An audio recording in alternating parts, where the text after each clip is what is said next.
जो जिस शैली में हम पहले करते थे, अभी थोड़ी अपनी शैली बदलनी पड़ेगी। पहले आज्ञा पालन का जमाना था, हम जब छोटे थे तो माताजी ने कहा, पिताजी ने कहा, नो आर्ग्यूमेंट, चुप यानी चुप। श्रद्धा भी थी, उसको कोई प्रतिक्रिया नहीं होती थी, मालूम था कि जीवन देखा है इन्होंने, इनके अनुभव से ही सब ठीक रहेगा। तो अभी ऐसा नहीं है, नई पीढ़ी प्रश्न पूछती है, उनको तर्क बताना पड़ता है, जो सारा भौतिक साधनों से प्रचार का मारा उन पर होता है, उसमें से भूल भुलैया उनसे उनको बाहर निकालना पड़ता है। एक तो बहुत अधिक अपनापन देने की जरूरत है, समय देने की जरूरत है और संवाद करने की जरूरत है। नमस्कार, आप देख रहे हैं एनएमएफ न्यूज, आपके साथ मैं हूं नम्रता चौधरी। बहुत बहुत स्वागत है आप सभी का। मोहन भागवत ने जेनजी को लेकर कुछ कहा है और वो स्टेटमेंट सबको सुनना चाहिए।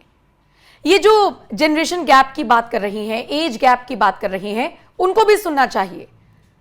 मोहन भागवत ने कहा है कि जो पहले की जनरेशन हुआ करती थी वो आज्ञा का पालन करती थी और अब वाली जनरेशन सवाल पूछती है, उनको संतुष्ट करना पड़ता है तर्कों के साथ। बात तो सही है। पंकज जी मेरे साथ जुड़े हुए हैं। पंकज जी, बात तो सही है। आपकी जनरेशन या जो हमारी वाली जनरेशन है, हमको तो यही रहा है कि भाई आप वाले में तो शायद और 2-4 साल का डिफरेंस है, तो जो कह दिया वही मान लिया। हम थोड़ा सा हम कहने लगे नहीं ये ऐसे नहीं, पर आज वाले को तो आपको तर्क देने पड़ेंगे। और ये बात सिर्फ घरों तक सीमित नहीं है, आप अपने आसपास जो कुलीग्स देख रहे हैं और अगर वो जेनजी हैं, मतलब फिर हमें हमारा ऑफिस का स्टार्टिंग का टाइम याद आ जाता है कि कोई सीनियर आ गया तो सीट छोड़ दी। आज वाले बच्चे ऐसे हैं कि सीट तो मेरी है, मतलब मुझे काम करना है तो आपको उठना पड़ेगा वाला इनका नेचर है।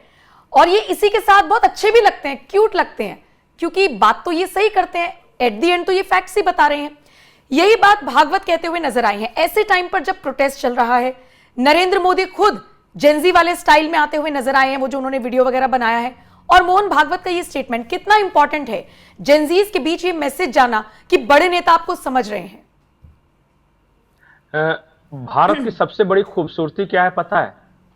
कि हम एडजस्ट करते जाते हैं जमाने के अनुसार। अगर ये कोई दूसरा देश होता तो अब तक गोलियां चल रही होती, लाठीचार्ज हो रहा होता, मतलब बिल्कुल अलग माहौल होता। कोई भी देश होता तो, इवन बांग्लादेश, पाकिस्तान, यूरोप का कोई देश होता, अमेरिका होता, अगर इस तरह का हो रहा होता ना प्रोटेस्ट कि पुलिस वालों को मार रहे हैं वगैरह, तो वहां अलग नजारा होता। लेकिन ये भारत है, 5000 साल के अनुभव वाला भारत। वो इंस्टाग्राम पे आकर वो हेलो फ्रेंड्स कह सकता है, इतना एडजस्ट कर सकता है। जिस संगठन को आप हार्डकोर ट्रेडिशनल संगठन मानते हैं, राष्ट्रीय स्वयंसेवक संघ, ये तो पुरातन पंथी लोग हैं, ये तो मतलब कि नए जमाने के अनुसार नहीं हैं। बहुत आरोप लगते हैं कि आरएसएस में ज्यादा बुजुर्ग लोग हैं। वो भी आकर उसका प्रमुख ये जान रहा है कि हमें जेनजी से उसकी भाषा में बात करना होगा। और ये हमारा आता है हिंदू संस्कृति से, हमारे परिवार से। आपने देखा होगा कि भारत के 80% परिवारों में जहां दादा दादी हैं, तो जो पोता है ना, उसका दादा दादी से पटती है, पिताजी से कम पटती है। वो देखिएगा, उसके दोस्त होते हैं, वो जाएंगे दादी के साथ, जिद करेंगे दादी के साथ करेंगे, बाजार घूमने जाएंगे दादा के साथ करेंगे। ये हैं हमारे संस्कार। हमारे यहां जनरेशन गैप टकराव नहीं पैदा करता, हमारे यहां जनरेशन गैप स्नेह पैदा करता है।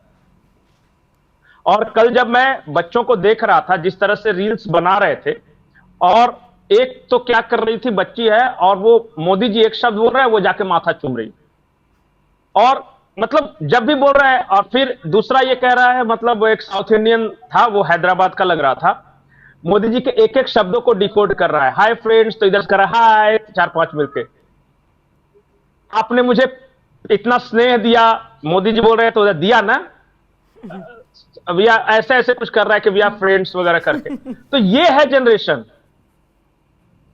तो मतलब इसे आपको सेलिब्रेट करना चाहिए। इंडिया में ऐसा ही होता है, जब मां बाप से बच्चा नाराज होता है तो दादा दादी के पास जाता है। यहां जनरेशन, और यही बात ये कह रहे हैं, और उनका लैंग्वेज, उनका तरीका, बहुत सारे लोगों को लग रहा हो कि ये इंस्टाग्राम वाले अश्लील है यार, ये हर बात पे एफ वर्ड का इस्तेमाल करते हैं। सब कुछ ठीक है। अभी किसी कॉलेज में जाइए, किसी कॉलेज में मैं बोल रहा हूं, और वहां जाकर कुछ नहीं करना है, सिर्फ कैंटीन में बैठिए और एक चाय का ऑर्डर दीजिए और आसपास टेबल पे बैठ रहे स्टूडेंट्स को सुनिए। दे आर स्मार्ट, उनकी लैंग्वेज कैसे भी हो, पर दे आर वेरी फोकस्ड अपने करियर के लिए। मैं तो चैलेंज कर रहा हूं कि कोई भी गार्जियन बच्चों पे डांटने के बजाय उसके कॉलेज कैंटीन में जाके और बिना किसी को बताए एक कप चाय का ऑर्डर करे और आधे घंटे बैठे और फिर सुनने की कोशिश करे कि आसपास के बच्चे क्या बात कर रहे हैं। आपको कोफ्त नहीं होगी, यू विल फील प्राउड और मजा आएगा अलग। ये वो मतलब फिर क्या होगा ना कि उनकी भाषा आप समझने लगिएगा, थोड़ा थोड़ा समझ में आता है कि वो दुख होते हैं तो कैसे रिएक्ट करते हैं, खुश होते हैं तो कैसे रिएक्ट करते हैं। वो उनका अलग है सब कुछ। उनकी दुनिया में जब जाइएगा, कम्युनिकेट करने की कोशिश कीजिएगा ना, तो your child will be your friend. फिर आपसे कटेगा नहीं, आपको बताएगा हाउ ही फील्स।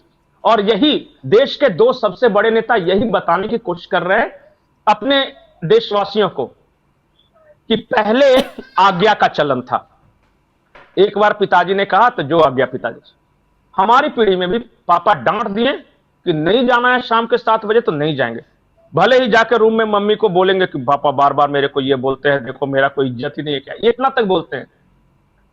आज वाली नहीं मानती। मैं बोल देता हूं कि बेटा नहीं जाना है तो क्यों नहीं जाएंगे, आप हमको पड़ते बांध के रखेंगे क्या?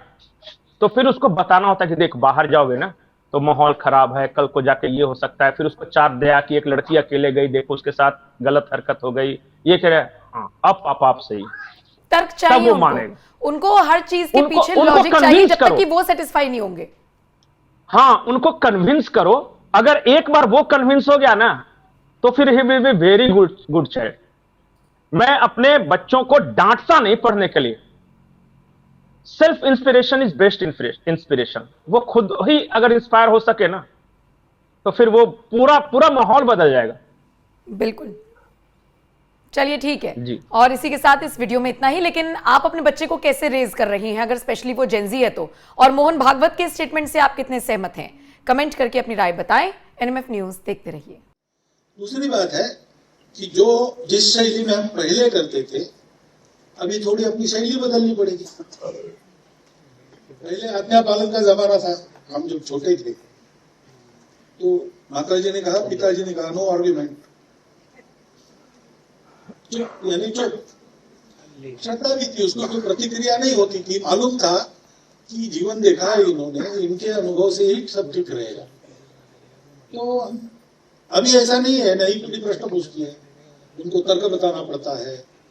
जो सारा भौतिक साधन से प्रचार का मारा उन पर होता है, उसमें से भूल भुलैया उनसे उनको बाहर निकालना पड़ता है। एक तो बहुत अधिक अपनापन देने की जरूरत है, समय देने की जरूरत है और संवाद करने की जरूरत है।